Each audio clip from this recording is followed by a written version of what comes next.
ہوا کا موومنٹ چلا تو میرے والد نے میرے بڑے چچا کو بہت جلدی بھیجا کہ جاؤ اماں کو روکو. ماموں تو بھاگ گئے, وہاں جا کے پروسیشن میں شریک ہوئے, جیل گئے, 15 روز کے بعد معافی مانگ کر واپس چلے آئے. اینڈ باقی زندگی سارے وقت لوگ ان کا مذاق اڑایا کرتے تھے بستی میں. تو میں نے اپنے والد سے پوچھا, میری عمر قریب 9-10 سال کی ہوئی, میں نے اپنے والد سے پوچھا کہ یہ تبرہ کیا ہوتا ہے, میں نے پہلے کبھی نہیں سنا تھا, حالانکہ میں شیعہ ہوں, ایک شیعہ بستی سے آتا ہوں. تو انہوں نے بتایا کہ صاحب یہ بدتمیزی ہے, چھوڑو, تم کیوں سننا چاہتے ہو, لوگ بدتمیزی کرتے ہیں. تو یہ وہ تہذیب تھی. اچھا, دوسری بات میرے والد نے ایک بار اور بتا دی کہ بات ہو رہی تھی مذہب کے اوپر, تو انہوں نے مجھ سے کہا کہ رام, کرشن, شیو, آپ کو کیا معلوم کہ وہ پیغمبر نہیں تھے, اور آپ کو کیا معلوم کہ جس طریقے سے سب مذہب کو ان کے پیغمبروں کے مرنے کے بعد سے اس کا تہس نہس کیا گیا ہے, تو آپ کو کیا معلوم کہ ان مذاہب کا بھی تہس نہس نہیں کیا ہے, وہ بھی اسی طریقے سے آئے تھے جیسے حضرت محمد اور آدم کا پیغام لے کر آئے تھے. تو اس فضا میں میری انگریزوں کے زمانے میں یہ فضا ہوا کرتی تھی, اس لیے نہیں کہ انگریزوں نے ہمیں دی تھی, ہم نے ان سے چھینا تھا. انگریزی بھی پڑھتے تھے تاکہ ان سے بہتر ہو جائیں, اور اردو گھر میں بولی جاتی تھی, حالانکہ میرے گھر میں نہیں بولی جاتی تھی. اردو کی ایک ڈائلیکٹ بولی جاتی تھی جو یو پی میں بلیا میں بولی جاتی ہے, اودھی زیادہ ہوتی ہے اس میں, مگر اردو پڑھی جاتی تھی, اسے اپنی زبان ہم تسلیم کرتے تھے. اور طریقہ یہ ہوتا تھا کہ جب لوگ گفتگو کیا کرتے تھے تو جو کوئی بات مشکل سمجھانی ہوتی تھی تو ایک شعر پڑھ دیا کرتے تھے, ساری بات سمجھ میں آ جاتی تھی. تو یہ طریقہ میں نے اپنی کتاب میں استعمال کیا. اور آپ کو سن کے تعجب ہوگا کہ کیوبزم کے اوپر, مثال کے طور کے اوپر, میں نے درجنوں کتابیں پڑھی ہیں, جتنی کتابیں لکھی گئی ہیں پڑھی ہیں, اور بڑی گنجلک ہیں, بہت مشکل ہیں, اور غالب میر کے چند اشعار میں وہ سارے کے سارے معنی سمپلیفائی ہو جاتے ہیں. تو میں نے کہا بھئی اردو کی شاعری کیوں نہیں استعمال کیا جائے, اردو کے ذریعے, اردو شاعری کے ذریعے ویسٹرن آرٹ کے اوپر کیوں نہیں روشنی ڈالی جائے, جبکہ انگریز سمجھتا ہے کہ اس کا حق ہے کہ وہ ہمارے آرٹ کے اوپر, مسلم آرٹ کے اوپر یا ہندوستانی آرٹ کے اوپر اپنے نقطہ نظر سے روشنی ڈالے. تو اس کا لب لباب امیج اینڈ آئیڈینٹی ہوا.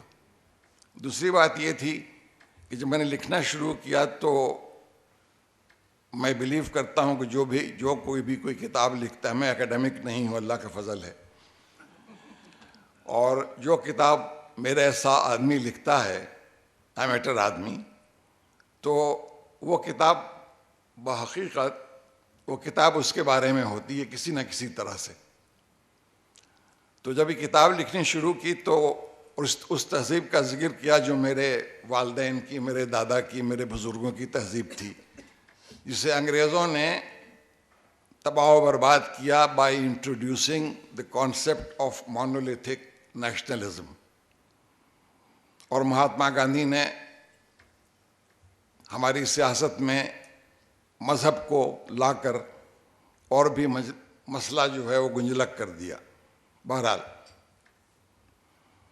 تو کتاب جب لکھنا شروع کیا تو سوال یہ ہوا کہ میں کون ہوں, میں کیا ہوں. غالب نے شعر مجھے یاد نہیں رہتا, غالب نے, افتخار عارف صاحب بیٹھے ہیں ان کو یاد ہوگا, انہوں نے کہا تو مجھ سے پوچھتا ہے کیا کون ہو, کوئی بتلائے کہ میں بتلاؤں کیا. اور یہ اس زمانے میں یورپ میں بڑے زور پہ چلا ہوا تھا کہ آئیڈینٹی کا مسئلہ. ہم سے کہا جاتا تھا کہ اس پر بات مت کرو, ہم سے کہا جاتا تھا کہ تم اس پر بات مت کرو, اوتھینٹسٹی کیا ہوتی ہے. میں یورپ میں سب کچھ ہو رہا تھا, ان کی اوتھینٹسٹی ہے, ان کی انڈیویجویلٹی ہے, ان کی آئیڈینٹی ہماری نہیں ہے. جب آئیڈینٹی کا سوال ہوا تو واقعی وہ ایک بہت مشہور جرمن فرینچ فلاسفر ہے, نام یاد نہیں آتا, یادداشت بھی کمزور ہوتی جا رہی ہے, اس نے کہا تھا کہ I am a listening post, my identity is a listening post. اس سے بہت پہلے 16ویں صدی کے ایک صوفی بزرگ گیسو دراز کے نام سے بہت مشہور ہیں, انہوں نے کہا تھا, ان کا بہت مشہور ایک فقرہ ہے, یہ بار تو فلاں فلاں کے پہلے کہ سنہرا قلم مذکر ہوگا نا عارف صاحب، سنہرا قلم لکھتا جاتا ہے اور لکھنے والا نہیں رہتا. کہنے کا مقصد ہے کتاب رہتی ہے، کتاب کا لکھنے والا جو ہے کوئی حیثیت نہیں رکھتا، کتاب سب کچھ کہہ دیتی ہے. تو میری آئیڈینٹی کا بھی سوال تھا، تو میں نے کہا کہ ٹھیک ہے، اپنے بارے میں نے نہیں لکھا مگر اپنے کلچر کے بارے میں لکھا جس کا تعلق اس سے ہے، اور اپنے اس کلچرل پوائنٹ آف ویو سے، جسے کسی زمانے میں enlightened Muslim culture of India کہا جاتا تھا، روشن خیال مسلمان، جس کو مشرف صاحب نے ماڈریٹ مسلم کہا. ماڈریٹ حالانکہ اس لفظ کو اگر آپ دیکھیں تو وہ کرسچن مذہب کا ایک لفظ ہے، اس کے کچھ اور معنی ہوتے ہیں، وہ بحث کچھ اور ہے. تو روشن خیال مسلمان میں اپنے کو سمجھتا تھا. میں اپنی آٹو بایوگرافی لکھ رہا ہوں، اس میں بس اس بستی کے بارے میں جہاں اس زمانے میں کلچر ہوا کرتا تھا، اور کیسا روشن خیال. یہ قصہ اور بتا دوں، وقت ہے تو؟ ہاں بتائیں. میرے نانا بڑے متعصب شیعہ تھے، ان کے ایک دوست تھے فاروق اعظم. اب نام ہی سے ان کو مشکل ہوتی تھی کہ دوستی کیسے ہو، مگر ایسی دوستی تھی فاروق اعظم صاحب سے کہ اگر ایک ہفتہ ملاقات نہیں ہو تو پوچھتے رہتے بھی کہ امیر نہیں آئے، فاروق نہیں آیا، کہاں ہے؟ اور جب ملاقات ہوتی تو مناظرہ ہوتا تھا، اور اس قدر سخت کیسا معلوم ہوا کہ آپس میں شاید یہ گتھم گتھا ہو جائے. تو یہ وہ زمانہ تھا، یہ وہ معاشرہ تھا جب تہذیب تھی. تو اسی پوائنٹ آف ویو سے میں نے کتاب لکھنی شروع کی، اور اس میں بیسک کانسیپٹ یہ تھا کہ ہم ہندوستان سے بٹے ہوئے نہیں ہیں. اور 97 میں نے لکھا کہ پاکستان یہ ایک ایڈمنسٹریٹو ارینجمنٹ تھا انگریزوں اور ہمارے پولیٹیشینز کے درمیان، اور جہاں تک ہمارے کلچر کا تعلق ہے وہ ایک ہے، نہ وہ پاکستان ہے، وہ نہ ہندوستان ہے، وہ ہند ہے، وہ الہند ہے. اسی کانسیپٹ میں، اسی بیک گراؤنڈ میں جب یہ کتاب لکھی گئی تو پتہ چلا کہ شاکر علی کے اندر، زبیدہ آغا کے اندر، صادقین کے اندر، احمد پرویز کے اندر، شاہ سجاد کے اندر، جنہیں پائنیئرز آف ماڈرن آرٹ کہتا ہوں، کہ کس قدر اینشنٹ انڈیا موجود تھا. اس لیے کچھ ہمارے کلچر کی بات یہ تھی کہ روشن خیال کلچر کی، کہ وہ مسلم کلچر نہیں تھا. مسلمانوں نے آ کر ایک ورڈ استعمال کیا جہاں اکلٹوریشن، مسلمانوں نے آ کر ایک نئی تہذیب بنائی. اس تہذیب میں مسلمانوں کا اتنا ہی حصہ تھا جتنا اینشنٹ انڈیا کے ہندوؤں کا تھا، اور وہ مجھے نظر آیا ان لوگوں کے آرٹ میں. اور اسی پوائنٹ آف ویو سے میں نے پھر یہ کتاب لکھی. وہ کتاب 800 سے زیادہ صفحے کی ہو گئی، اتنی بھاری تھی اگر کوئی کسی کے سر پر مار دے تو مر جائے. اور اس کتاب لکھنے کا فائدہ مجھے یہ ہوا کہ میں نے دشمن بہت بنائے. مجھے ایک نجومی نے کہا تھا کہ جتنے دشمن بناؤ گے اتنی تمہاری اچھی ہوئی، تمہارا نام ہوگا. اب چلیے مرنے سے پہلے کچھ نام ہو گیا، تو بس بات اتنی سی ہے. اس کے بعد میں نے شاہ سجاد کے اوپر کتاب لکھی جسے نیشنل کالج آف آرٹ اور فیروز سنس نے چھاپا، اویلیبل ہے. اس میں نے کوشش کی ہے شاہ سجاد کے حوالے سے کہنے کی کہ شاہ سجاد وہ مجسمہ ساز ہے جس نے مجسمہ سازی کو استعمال کیا ہے مجسمہ توڑنے کے لیے. یہ ایک آرگومنٹ ہے، بہت کنٹروورشیل ہے، لوگ مانیں یا نہ مانیں، میں یقین کرتا ہوں. اور میں سمجھتا ہوں کہ جب مولوی ٹیلی ویژن پر آگے تھرکتا ہے، تقریریں کرتا ہے، وہ زمانہ آ گیا ہے کہ اب وہ یہودیوں کا کہنا کہ اگر تم نے thou shalt not make graven images، اس لیے کہ اللہ کہے گا کہ اس میں روح پھونکو. اب وہ زمانہ ختم ہو چکا ہے. اور میرا آرگومنٹ اس کتاب میں یہ ہے کہ اسکلپچر بھی مین اسٹریم آرٹ ہے جو اب تک یہاں پر، اور اب مشکل ہی معلوم ہوتا ہے کہ اس کو قبول کیا جائے گا. تیسری کتاب جس کا انہوں نے ذکر کیا میں نے لکھی تھی ہر عمر کے بچوں کے لیے. ہر عمر کے بچوں کے لیے اس لیے کہ پاکستان کے متعلق بہت سے لوگوں کو بہت کچھ معلوم نہیں ہے. ہمیں پتہ نہیں ہے کہ ہمارے پاس کتنا بڑا کلچرل اثاثہ ہندوستان کا موجود ہے. یہ دھرتی جو ہے پنجاب کی جہلم ویلی خاص طور پر، یہیں وید بھی نازل ہوا. یہ ہندوؤں کی کا برتھ پلیس ہے. یہاں البرونی بھی آیا جس نے کٹاس میں، جہاں میں گیا ہوں، 9 سال رہ کے سنسکرت سیکھی. یہ جینوں کی بھی زمین ہے، یہ بدھوں کی بھی زمین ہے، یہ ہندوؤں کی بھی زمین ہے، یہ مسلمانوں کی بھی زمین ہے. ہمارے ہاں کی ملائیت نے اس کو، پاکستان کو پتہ نہیں کیا چیز بنا دی ہے. تو چھوٹی سی کتاب تھی انگریزی اسکول میں، میرے بڑے نواسے نے آ کر کے بہت غصے میں کہا کہ مجھے انگلش ہسٹری کیوں پڑھائی جا رہی ہے، میں پاکستانی ہسٹری کیوں نہیں پڑھتا ہوں. تو میں نے یہ کتاب، ساری کتاب میں نے اپنے بچوں کے لیے لکھی. تو میں نے اپنے نواسوں کے لیے کتاب لکھی، اور اس کتاب میں اسٹون ایج سے لے کر ظہور الاخلاق تک 50 صفحے میں اس کی ہسٹری ہے. اور جو کچھ بھی السٹریشن سوائے تاج محل کے اس میں لیا گیا ہے، انکلوڈنگ اسٹون پینٹنگ، وہ ساری کی ساری پاکستان سے ہے. اس میں میرے بچوں کی ڈرائنگ بھی ہے ماڈرن، جہاں میں نے ایکسپلین کرنے کی کوشش کی ہے ماڈرن آرٹ کو. ایک صاحبزادے یہاں بیٹھے ہوئے ہیں، ایک صاحبزادے ملک سے باہر ہیں. تو کتاب لکھنے کا مسئلہ یہ تھا، خود اپنی دریافت کروں اور خود پاکستان کی دریافت کروں. Thank you very much.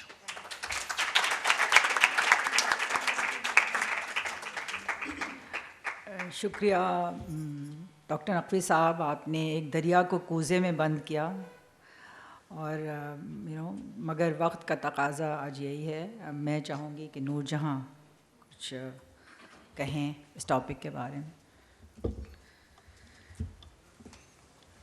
السلام علیکم. ڈاکٹر صاحب کے بعد کچھ کہنا بہت ہی مشکل ہے، اور آج کا مجھے معلوم بھی نہیں تھا کہ چونکہ عنوان انگریزی میں آیا کہ اردو میں بات چیت ہوگی، اور مجھ میں وہ صلاحیت بالکل نہیں ہے، نہ ایکسپیرینس ہے جو ڈاکٹر صاحب بیٹھ کے بول سکتے ہیں. تو نروسلی آپ لوگوں کے سامنے جو کچھ تھوڑا بہت میں لکھی ہوں میں پڑھ دوں گی. اجازت اگر ڈاکٹر صاحب دیں. کاش کہ یہ آتا نیلوفر پہلے کہ عنوان ہمارا ابر فنون اور ابر الفاظ ہیں، مگر نہیں آیا. تو any way, in fact the topic art clouds and word clouds to me was really ambiguous. I found it very elusive and tried to work within that. And initially the art clouds transported me to the landscapes of the Pahari miniatures, to the plains of Punjab, to the dark, threatening clouds that reverberates the longing and passion of the lovers in the balcony, impregnated with hope for the rain, to quench all desires frozen on paper. But flying from Islamabad to Lahore in the early mornings 2 days ago, I watched the sun rise from the aircraft's window. A red line circled the horizon as the plane flew over a thick blanket of white, fluffy, dense clouds, also tinged with red. It seemed to me as if the tribulations of the life below was shrouded by this omnipresent layer of ice crystals floating, suspended midway in space. This layer concealed the rifts and deep scars of the moral, social, economic, and political upheavals brought up by the frenzy of religious biases. Today, each one of us seems so wrapped in our own cloud, when we need instead to examine the larger, menacing cloud that has enveloped our country. I would like to share a quotation from Jeb Dickerson. I quote, "The sky, a perfect empty canvas, offers clouds nonetheless. They shift and drift and beg interpretation. Such is the nature of art." I unquote. Can we, as creative artists, I wish there were more artists here, critically look at our role in society? And especially after hearing yesterday's speeches and the discussions that followed, the clear message from Dr. Karen Armstrong was for us to strive to become a tolerant, compassionate society, while Dr. Parvez Hudboy's razor-sharp analysis of facts of where we are today as a failed nation, to Zehra Nigah's sublime shairi all echoed the same message: to immediately address the swelling, cancerous extremism before it is too late, which it almost is. We ended yesterday a little lost, despite understanding clearly of all that was said. But the question arises, now, can these abstract ideas be actualized? It is time to break the insular bubble, cloud that we are surrounded by, and collectively pool our creative resources to address these issues. Since this forum, and I was hoping that there would be more, has the creative resources, we can question what is our duty.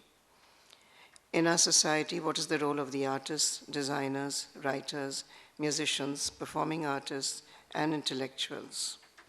Can we get concrete ideas from the floor so that when we leave this room, we have some plan, however rudimentary it may be, but each to carry back a plan to make that beginning, to bring that revolutionary change within ourselves and in the society.